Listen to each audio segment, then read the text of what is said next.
Big boss Kannada season 12 ಮುಕ್ತಾಯವಾಗುವುದಕ್ಕೆ ಇನ್ನು ಉಳಿದಿರೋದು ಕೆಲವು ದಿನಗಳು ಮಾತ್ರ.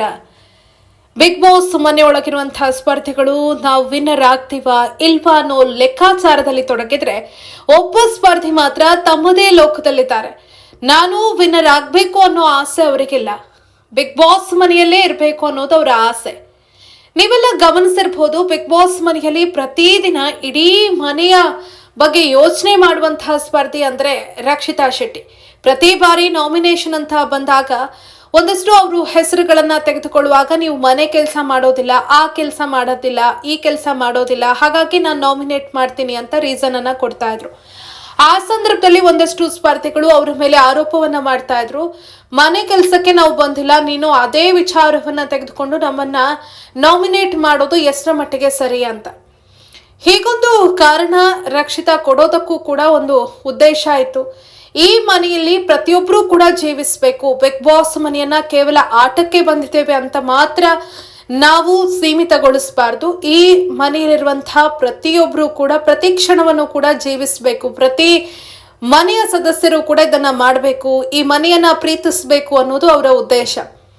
ನೀವು ಗಮನಿಸಿರಬಹುದು, ಬಿಗ್ ಬಾಸ್ ಮನೆಯಲ್ಲಿ ದಿನ ಆರಂಭ ಆಗ್ತಾ ಇದ್ದಂತೆ ಉಳಿದ ಸ್ಪರ್ಧಿಗಳು ತಮ್ಮದೇ ಲೆಕ್ಕಾಚಾರದಲ್ಲಿ ತಮ್ಮದೇ ಲೋಕದಲ್ಲಿ ಕಳೆದು ಹೋದ್ರೆ, ನಮ್ಮ ರಕ್ಷಿತಾ ಶೆಟ್ಟಿ ಅವರ ಚಿಂತೆ ಮಾತ್ರ ಬೇರೆ.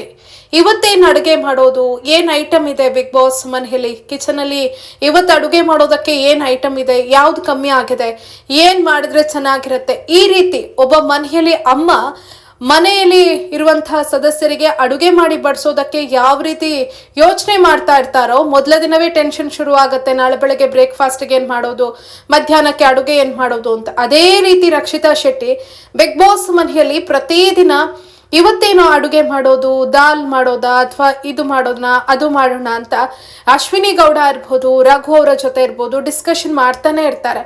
ಆದ್ರೆ ಉಳಿದ ಸ್ಪರ್ಧಿಗಳಿಗೆ ಅದು ಯಾವುದರ ಚಿಂತೆ ಕೂಡ ಇಲ್ಲ. ಅವರು ರಕ್ಷಿತಾ ಶೆಟ್ಟಿ ಮೇಲೆ ಆರೋಪ ಮಾಡ್ತಾರೆ, ಆಕೆ ಹಾಗೆ ಮಾಡ್ತಾಳೆ ಹೀಗೆ ಮಾಡ್ತಾಳೆ ಅಂತ. ಆದ್ರೆ ತಾವೆಲ್ಲರೂ ಕೂಡ ಹೊತ್ತಿಗೆ ಸರಿಯಾಗಿ ಹೊಟ್ಟೆ ತುಂಬ ಊಟ ಮಾಡುವ ಹಿಂದಿರುವಂಥ ಕೈ ರಕ್ಷಿತಾ ಶೆಟ್ಟಿ ಅವರದ್ದು ಅನ್ನೋದು ಬಹುತೇಕರಿಗೆ ಗೊತ್ತೇ ಇಲ್ಲ, ಮರ್ತೇ ಬಿಟ್ಟಿದ್ದಾರೆ. ಅದರಲ್ಲೂ ಕೂಡ ರಾಶಿಕಾ, ಕಾವ್ಯ, ಈ ಹಿಂದೆ ಇದ್ದಂಥ ಸ್ಪಂದನ ಇರ್ಬೋದು, ಬೇರೆ ಬೇರೆ ಸ್ಪರ್ಧಿಗಳು ರಕ್ಷಿತಾ ಮೇಲೆ ಸಾಲು ಸಾಲು ಆರೋಪಗಳನ್ನ ಮಾಡ್ತಾ ಇದ್ರು. ಆದ್ರೆ ರಕ್ಷಿತಾ ಶೆಟ್ಟಿ ಅಡುಗೆ ಮನೆಗೆ ಹೋಗಿ ಅದು ಮಾಡೋಣ, ಇದು ಮಾಡೋಣ, ಅದು ಹೆಲ್ಪ್ ಮಾಡ್ತೀನಿ, ಇದು ಹೆಲ್ಪ್ ಮಾಡ್ತೀನಿ ಅಂತ ಯಾರು ಅಡುಗೆ ಮಾಡ್ತಾರೋ ಅವರಿಗೆ ಕೈ ಜೋಡಿಸದೇ ಇದ್ದಿದ್ರೆ ಸರಿಯಾದ ಟೈಮಿಗೆ ಅವರಿಗೆ ಊಟ ಸಿಗ್ತಾ ಇರಲಿಲ್ಲ, ತಿಂಡಿ ಸಿಗ್ತಾ ಇರಲಿಲ್ಲ ಅನ್ನೋ ಯೋಚನೆ ಕೂಡ ಅವರಿಗಿಲ್ಲ. ಪ್ರತಿದಿನ ನೀವು ನೋಡಿ, ಲೈವ್ನಲ್ಲಿ ಗಮನಿಸಿ, ಆಕೆ ಪ್ರತಿದಿನ ಬೆಳಗ್ಗೆ ಎದ್ದ ತಕ್ಷಣ ಅಶ್ವಿನಿ ಬಳಿ ಹೋಗ್ತಾರೆ, ಇಲ್ಲ ರಘು ಅವರ ಬಳಿ ಹೋಗ್ತಾರೆ. ಇವತ್ತೇನು ಅಡುಗೆ ಮಾಡೋಣ, ಏನಿದೆ ಐಟಮ್ಸ್, ಅದನ್ನ ಸೇರ್ಕೊಂಡು ಏನ್ ಮಾಡೋಣ, ಹೀಗೆ ಪ್ರತಿದಿನ ಒಂದಲ್ಲ ಒಂದು ವಿಚಾರದ ಬಗ್ಗೆ, ಅಡುಗೆ ವಿಚಾರಕ್ಕೆ ಸಂಬಂಧಪಟ್ಟಂತೆ ಡಿಸ್ಕಸ್ ಮಾಡ್ತಾರೆ. ಅಷ್ಟೇ ಅಲ್ಲ, ಮನೆಯಲ್ಲಿರುವಂತಹ ಸ್ಪರ್ಧಿಗಳು ಯಾರೆಲ್ಲ ರಕ್ಷಿತಾ ಅವರ ಮೇಲೆ ಆರೋಪ ಮಾಡ್ತಾರೆ, ರಾಶಿಕಾ ಇರ್ಬೋದು, ಕಾವ್ಯ ಇರ್ಬೋದು, ಸ್ಪಂದನ ಅವರಿರ್ಬೋದು, ಇವರೆಲ್ಲರೂ ಕೂಡ ಒಂದು ಏನೋ ಬೇಕು, ಆಮ್ಲೆಟ್ ಮಾಡಿಕೊಡು ಅಂದಾಗ ರಕ್ಷಿತಾ ಬಳಿ ಹೋಗ್ತಾರೆ. ಇಲ್ಲ ಒಂದು ಕಾಫಿ ಮಾಡಿಕೊಡು, ಅದು ತಂದ್ಕೊಡು ಕಿಚನಿಂದ, ಇದು ತಂದ್ಕೊಡು ಅಂತ ಹೇಳಿದಾಗ ಎಲ್ಲರೂ ಕೂಡ ಹೋಗೋದು ಇದೇ ರಕ್ಷಿತಾ ಬಳಿ. ಆದ್ರೆ ರಕ್ಷಿತಾ ಅವರನ್ನೇ ಮತ್ತೆ ಟಾರ್ಗೆಟ್ ಮಾಡ್ತಾರೆ. ನಿಜಕ್ಕೂ ಬಿಗ್ ಬಾಸ್ ಮನೆಯಲ್ಲಿ ಕ್ಷಣ ಕ್ಷಣವನ್ನು ಜೀವಿಸಿದಂತಹ ಸ್ಪರ್ಧಿ ಅಂದ್ರೆ ರಕ್ಷಿತಾ ಶೆಟ್ಟಿ. ಈಗಾಗಲೇ ರಕ್ಷಿತಾ ಹೇಳಿದ್ದಾರೆ, ಈ ಮನೆಯಿಂದ ನಾನು ಹೋಗೋದಕ್ಕೆ ನನಗೆ ಇಷ್ಟ ಇಲ್ಲ, ನಾನು ಈ ಮನೆಯನ್ನು ಅಷ್ಟು ಇಷ್ಟಪಟ್ಟಿದ್ದೀನಿ, ಇಲ್ಲಿಂದ ಹೋಗೋದಕ್ಕೆ ನನಗೆ ಕಷ್ಟ ಆಗತ್ತೆ, ಪ್ರತಿ ಕ್ಷಣವೂ ಕೂಡ ನಾನಿಲ್ಲಿ ವೀಕ್ಷಕರ ಜೊತೆ ಕನೆಕ್ಟ್ ಆಗ್ತಾ ಇದೆ, ದಿನದ 24 ಗಂಟೆ ಕೂಡ ಅವರು ನನ್ನನ್ನು ನೋಡ್ತಾ ಇದ್ರು, ಇಲ್ಲಿಂದ ಹೋದ ಮೇಲೆ ನಾನು ಯೂಟ್ಯೂಬ್ ವಾಹಿನಿಯಲ್ಲಿ ವಿಡಿಯೋಸ್ಗಳನ್ನು ಅಪ್ಲೋಡ್ ಮಾಡ್ಬೋದು, ಆದರೆ ನನ್ನ ದಿನಚರಿ ಹೇಗಿತ್ತು ಅನ್ನೋದನ್ನ ಎಲ್ಲವನ್ನ ನಾನು ಅವರಿಗೆ ತೋರಿಸೋದಕ್ಕೆ ಆಗೋದಿಲ್ಲ. ಆದರೆ ಇಲ್ಲಿ ನಾನು ಜನರ ಜೊತೆ ಕನೆಕ್ಟ್ ಆಗಿದೆ, ಈ ಮನೆಯನ್ನ ಬಿಟ್ಟು ಹೋಗೋದಕ್ಕೆ ಕಷ್ಟ ಆಗತ್ತೆ, ಅದರಲ್ಲೂ ಕೂಡ ಕಿಚನ್ ಅನ್ನ ನಾನು ತುಂಬಾ ಮಿಸ್ ಮಾಡ್ಕೊಳ್ತೀನಿ ಅಂತ ಈಗಾಗಲೇ ರಕ್ಷಿತಾ ಹೇಳಿದ್ದಾರೆ. ಇಡೀ ಮನೆಯಲ್ಲಿ ಅತ್ಯಂತ ಖುಷಿಯಾಗಿ ಕಳೆದಂತಹ ಸ್ಪರ್ಧಿ ಅಂದ್ರೆ ರಕ್ಷಿತಾ ಶೆಟ್ಟಿ. ಇದು 12ನೇ ಸೀಸನ್.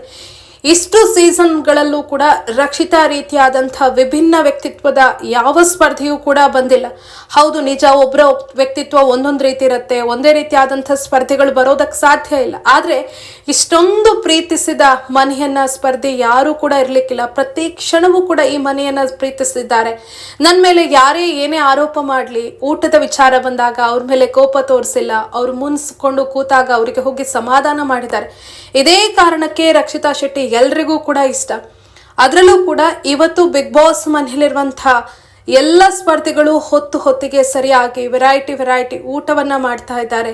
ಸಿಗುವಂಥ ಒಂದಷ್ಟು ಐಟಮ್ಗಳಲ್ಲೇ ಒಂದೊಳ್ಳೆ ಊಟ ಅವರಿಗೆ ಸಿಗ್ತಾ ಇದೆ ಅಂದರೆ ಅದರ ಹಿಂದೆ ಇರುವಂಥ ಶಕ್ತಿ ರಕ್ಷಿತಾ ಶೆಟ್ಟಿ ಕೂಡ ಒಬ್ರು ಅನ್ನೋದನ್ನ ಮರಿಬಾರ್ದು. ರಘು ಅವರು ಅಡುಗೆ ಮಾಡ್ಬೋದು, ಅಶ್ವಿನಿ ಅವರು ಮಾಡ್ಬೋದು, ಆದರೆ ಅವರಿಗೆಲ್ಲವನ್ನ ಜೋಡಿಸ್ಕೊಡೋದು, ಅವ್ರ ಜೊತೆ ಎಲ್ಲ ಕೆಲಸಕ್ಕೂ ಕೂಡ ಸಾಥ್ ಕೊಡೋದು ರಕ್ಷಿತಾ. ಮೇ ಬಿ ಅವರು ಉದಾಸೀನದಿಂದ ಇದ್ದಿದ್ರೆ ಮನೆಯಲ್ಲಿ ಒಂದಷ್ಟು ಚಿತ್ರಣ ಬದಲಾಗಿ ಹೋಗ್ತಾ ಇತ್ತು. ನಿಜಕ್ಕೂ ರಕ್ಷಿತಾ ಅವರ ವ್ಯಕ್ತಿತ್ವ ವಿಭಿನ್ನ ಅನ್ನೋದಕ್ಕೆ ಇದೇ ಕಾರಣ. ಆಕೆ ಯಾರನ್ನೂ ಕೂಡ ದ್ವೇಷಿಸಲಿಲ್ಲ, ತನ್ನನ್ನ ದ್ವೇಷ ಮಾಡಿದವರನ್ನ ಕೂಡ ಆಕೆ ಪ್ರೀತಿಸಿದ್ರು. ಹಾಗಾಗಿ ರಕ್ಷಿತಾ ಶೆಟ್ಟಿ ವೀಕ್ಷಕರಿಗೆ ಇಷ್ಟೊಂದು ಹತ್ತಿರವಾದ್ರು ಅಂದ್ರೆ ಖಂಡಿತವಾಗ್ಲೂ ತಪ್ಪಲ್ಲ.